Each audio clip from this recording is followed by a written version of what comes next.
పేరుతోని నువ్వు మాల లంజ కొడుకు, మీరంతా ఎక్కడ బతకచ్చిన లంజ కొడుకులు, ఊరు అవతల ఉండాలి, మీరు ఈ ఊర్లోకి వెళ్ళి నిన్ను ఒక్క నెల కొడితే ఇక్కడ వెసి వాళ్ళు ఎవరు ఉండరు అనే ఒక పదాలు మాట్లాడుకుంటూ, చెప్పరాని బూతులు మాట్లాడుకుంటూ నన్ను ఈ విధంగా చేస్తున్నారు. ఇక్కడ నాది ఒకటే ఇల్లు ఉన్నది, నరసింగారావుపల్లి విలేజ్లో మా తాత ముత్తాతల నుంచి ఉన్నది ఒకటే ఇల్లు.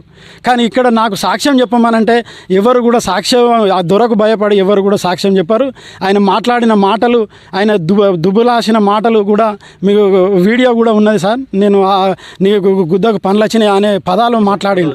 అయ్యో ఇది నేను మా ఇండ్లు ఇదంతా శ్మశాన వాటిక వాడిందని చెప్పేసి నేను సాగు చేసుకొని మొక్కలు పెట్టుకొని నేను మొక్కజొన్న వేసుకున్నాను.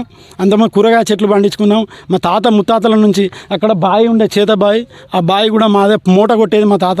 ప్రజలు చిన్న ముసలి తాత నుంచి ఇప్పుడు నా వయసు వాళ్ళ వరకు కూడా అందరూ చెప్తారు, మీరు ఎవరిదైనా ప్రజలను ఇప్పుడు ఈ రోజు కూడా ప్రజలందరూ వచ్చి కూడా మరి స్వచ్ఛందంగా వచ్చి అందరినీ భయభ్రాంతులకు భయపట్టిస్తున్నా కూడా భయపట్టిస్తున్నా కూడా స్వచ్ఛందంగా వచ్చి వాళ్ళు ఎంఆర్ఓ సార్కు చెప్పడం జరిగింది. మా తాతల ముత్తాతల నుంచి ఉన్నది. మా తాత పేరు కూడా నాకు చక్కగా మా ముత్తాత పేరు తెలియదు, వాళ్ళే చెప్తుంటే తెలుస్తుంది వీరయ్య అని. కానీ ఇది అన్నీ కూడా ప్రజలు ఇక్కడ నివసించినాం, మేము ఇక్కడ జీవించినాం, ఇక్కడ నివసిస్తున్నాం మేము. కాబట్టి ఈ యొక్క భూమిని నాకు వారసత్వంగా వచ్చిన భూమిని ధరణిలో నుంచి తొలగించి నాకు పట్టా ఇవ్వాల్సిందిగా నేను ప్రభుత్వాన్ని కానీ నేను